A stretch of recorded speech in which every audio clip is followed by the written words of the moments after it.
வசந்த பஞ்சமி என்றால் என்ன?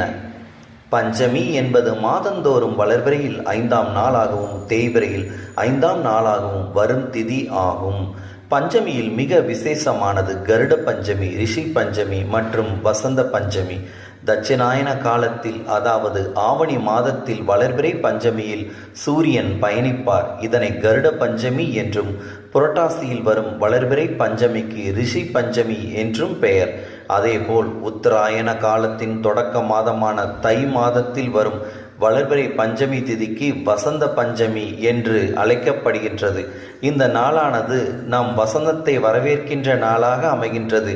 மேலும் இந்த ஒரு நாளில் ஆய கலைகளின் 64 அதிபதியாக சரஸ்வதி அன்னையே அவதரித்தார் என்பதால் மிக மிக கோலாகலமாக கொண்டாடப்பட்டு வருகின்றது.